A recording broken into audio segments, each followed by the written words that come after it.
You hear the year 1066, and what comes to mind? Probably one big bloody battle, right?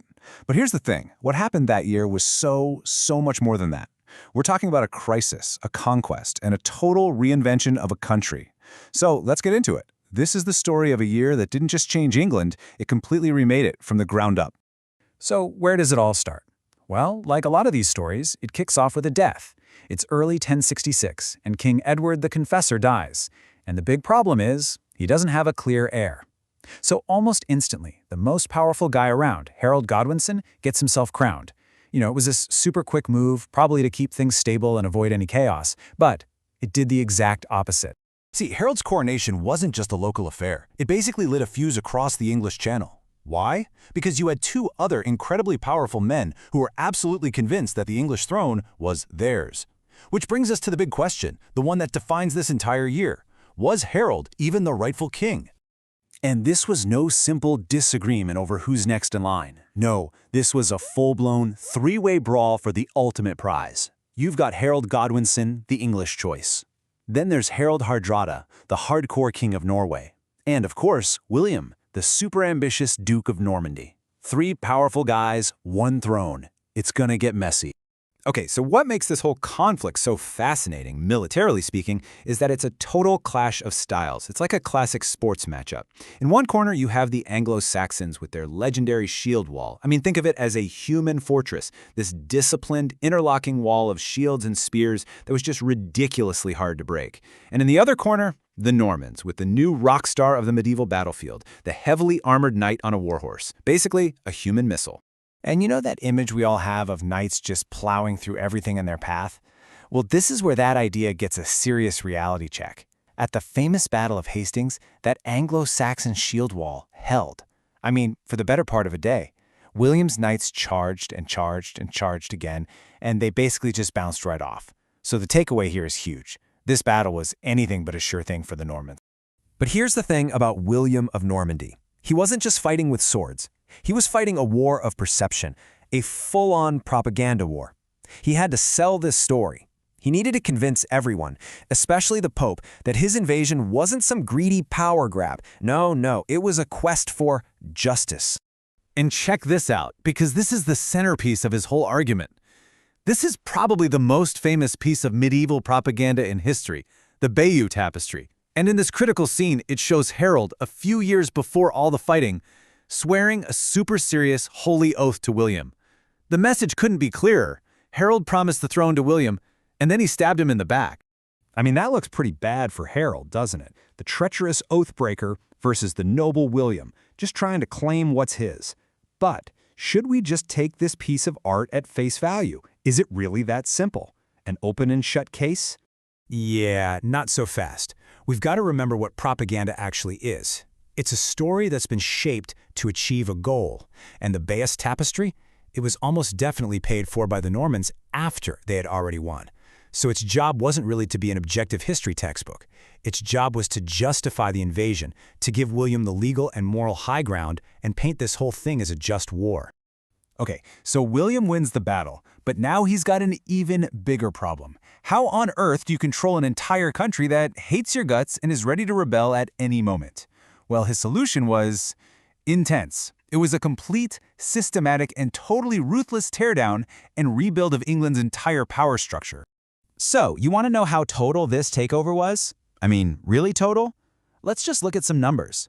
In 1065, the year before the invasion, you had about 4,000 major Anglo-Saxon landowners. Okay, these are the guys, the native elite, who'd been running the show in England for centuries. Now, let's jump forward just 20 years to 1086. Out of those 4,000, how many were left? The number is 2.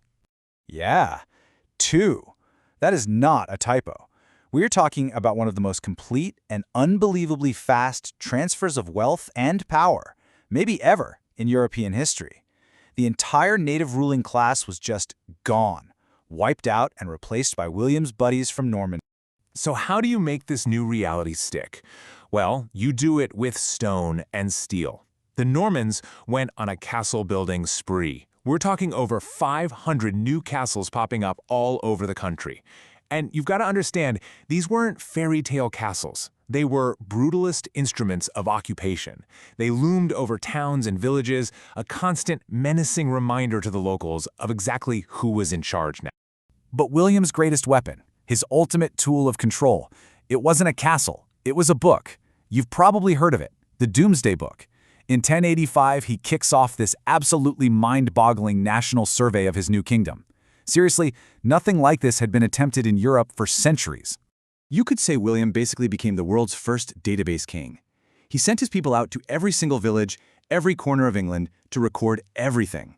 Who owned what land, how many pigs they had, how many people lived there, what taxes they owed, what soldiers they could provide. It was all about the data, because for William, knowledge was power. And the judgment of this book was so final, so unarguable, that the English gave it a nickname, the Domesday Book, as in final, like the Day of Judgment. And look, this whole conquest wasn't just about swapping out the guys at the top. The effects, the ripples, they went deep, all the way down through society. It fundamentally changed how ordinary people lived, how they worked, even how they passed things on to their kids. The Normans brought their own system with them, a much more rigid and structured version of what we call feudalism. It was a pyramid, plain and simple. Everything flowed down from the king at the very top. He'd give land to his top barons, and in return, they owed him knights and soldiers. That chain of obligation went all the way down the pyramid, to the peasants and serfs at the bottom who did all the work. And this new system, it had a huge impact on the lives of powerful women.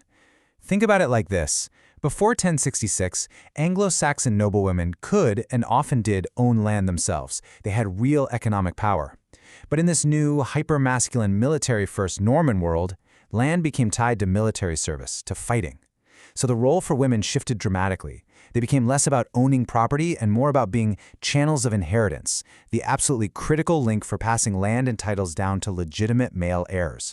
So, when you boil it all down, what's the big takeaway from 1066? It was a permanent, history-altering pivot. It's like the conquest grabbed the island of Britain by the shoulders and violently spun it around to face a completely new direction. Just look at these maps. They tell the whole story. Before the conquest, on the left, you can see England is basically part of a Scandinavian club. Its orbit, its culture, its politics, it's all tied into this North Sea empire. But after 1066, look to the right. Everything's changed. England is now a cross-channel kingdom. Its destiny is no longer tied to Denmark and Norway, but inextricably linked to France. And that one pivot, man, it changed everything. It literally set the stage for the next 1,000 years of history. You've got a massive influx of the French language that completely reshapes English, and this new, messy, tangled relationship with continental Europe, it would lead to centuries of shared history, of rivalry, and of course, of massive wars, like the 100 Years' War. So that leaves us with one last huge question to chew on. The conquest was brutal, it was total, and it was transformational. There's no doubt about that. But if it had never happened, if England had never been wrenched away from that Scandinavian world and pulled into a European one, would the England we know today, the culture, the language, the nation itself, would it even exist at all?